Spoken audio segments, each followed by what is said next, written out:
Hello friend, स्वागत है आपका अपने YouTube channel study with student में। फ्रेंड, आज की वीडियो में हम बात करेंगे हिंदी साहित्य से संबंधित। फ्रेंड, आज हम पढ़ेंगे आचार्य हजारी प्रसाद द्विवेदी जी के बारे में।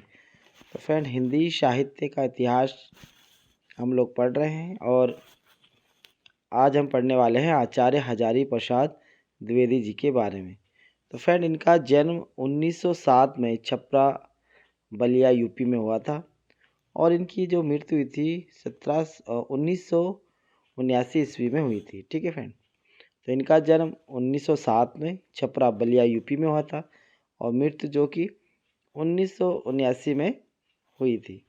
ठीक है, तो इन्होंने जो ग्रंथ लिखा था वह लिखा था हिंदी साहित्य की भूमिका। तो इन्होंने जो हिंदी साहित्य की जो भूमिका लिखी थी यह लिखी थी इन्होंने 1940 ईस्वी में। ठीक है, दूसरा जो ग्रंथ लिखा था हिंदी साहित्य का उद्भव एवं विकास, और यह इन्होंने लिखा था 1952 ईस्वी में। तो हिंदी साहित्य का उद्भव एवं विकास इन्होंने लिखा था 1952 में और हिंदी साहित्य की भूमिका 1940 ईस्वी में। हिंदी साहित्य का आदिकाल 1952 और 53 ईस्वी में इन्होंने लिखा था। तो हिंदी साहित्य के इतिहास में इन्होंने 3 ग्रंथ लिखे हैं। हिंदी साहित्य की भूमिका 1940 में, ठीक है फ्रेंड, और हिंदी साहित्य का उद्भव एवं विकास 1952 और हिंदी साहित्य का आदिकाल 1952 से 53 ईस्वी में। ठीक है फ्रेंड, आगे हम देखते हैं हिंदी साहित्य की भूमिका का प्रमुख कथन है। तो हिंदी साहित्य की भूमिका में का जो इनका एक प्रमुख कथन है और परीक्षाओं में काफ़ी बार पूछा जाता है। तो इन्होंने कहा था कि मैं जोर देकर कहना चाहता हूँ कि मैं जोर देकर कहना चाहता हूँ कि यदि इस्लाम भारत में नहीं भी आता तब भी भक्ति साहित्य का स्वरूप बाहर आना वैसा ही होता जैसा कि अब है। तो फ्रेंड, हिंदी साहित्य की भूमिका का इनका प्रमुख कथन है और ये परीक्षा में काफ़ी बार पूछा जाता है कि यह कथन किसका है। तो हजारी प्रसाद द्विवेदी ने कहा था कि मैं जोर देकर कहना चाहता हूँ कि यदि इस्लाम भारत में नहीं भी आया होता तब भी भक्ति का साहित्य का जो स्वरूप है वह बारह आना वैसा ही होता जैसा कि अब है। तो फ्रेंड, हजारी प्रसाद द्विवेदी ने ये कथन कहा था और यह परीक्षाओं में काफ़ी बार आता है। इनका प्रिय कवि की बात करें तो कबीर इनके प्रिय कवि थे और कवि की वाणी को इन्होंने क्या कहा था, वाणी का डिक्टेटर कहा था कबीर की भाषा को।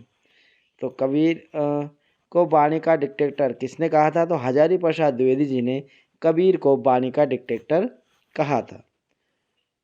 कबीर को कबीर नामक रचना लिखकर हिंदी में प्रतिष्ठित करने का श्रेय हजारी प्रसाद द्विवेदी को जाता है।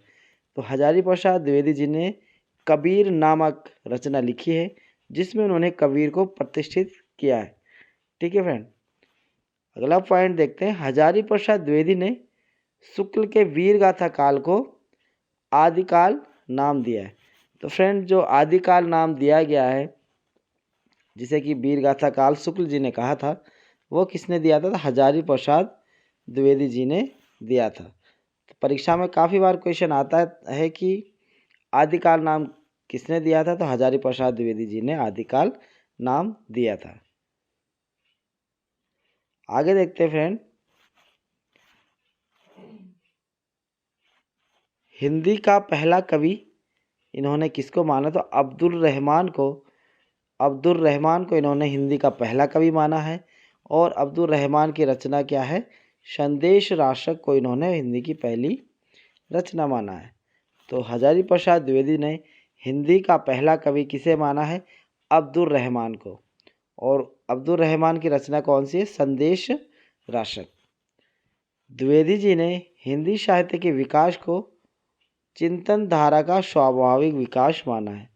तो परीक्षा में काफ़ी बार आता है कि द्विवेदी जी ने हिंदी साहित्य के विकास को क्या माना? तो द्विवेदी जी ने हिंदी साहित्य के विकास को चिंतन धारा का स्वाभाविक विकास माना है। अगला पॉइंट है, भारत का लोक नायक वही हो सकता है जो समन्वय कर सके। तो यह कथन हजारी प्रसाद द्विवेदी ने यह कथन दिया था और यह कथन उन्होंने तुलसीदास जी के बारे में कहा है। तो भारत का लोक नायक वही हो सकता है जो समन्वय कर सके। यह कथन किसका है? तो परीक्षा में आ सकता है आपकी। तो यह कथन है हजारी प्रसाद द्विवेदी जी का। और यह कथन उन्होंने किनके बारे में कहा है? तो यह कथन उन्होंने तुलसीदास जी के बारे में कहा है। आगे हम देखेंगे फ्रेंड कालखंड को।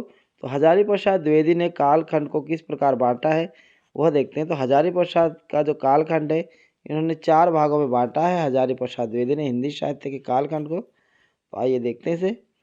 फ्रेंड सबसे पहले हम बात करते हैं आदिकाल की। तो 1000 ईस्वी से 1400 ईस्वी तक इन्होंने आदिकाल में बांटा है। अगला है भक्तिकाल। तो 1400 ईस्वी से 1600 ईस्वी तक भक्तिकाल का समय रखा है। और रीतिकाल का इन्होंने समय रखा है 1600 से 1800 ईस्वी तक। और आधुनिक काल का जो समय है 1800 से 1952 ईस्वी तक इन्होंने आधुनिक काल का समय रखा है। ठीक है फ्रेंड। तो ये है आचार्य हजारी प्रसाद द्विवेदी जी का कालखंड। ठीक है, आगे देखते हैं फ्रेंड। इनकी जो प्रमुख रचना है जो परीक्षा में काफ़ी बार आती है हजारी प्रसाद द्विवेदी जी की प्रमुख रचनाएं, तो है ये पहली है कबीर। यह क्या है? आलोचनात्मक कृति है।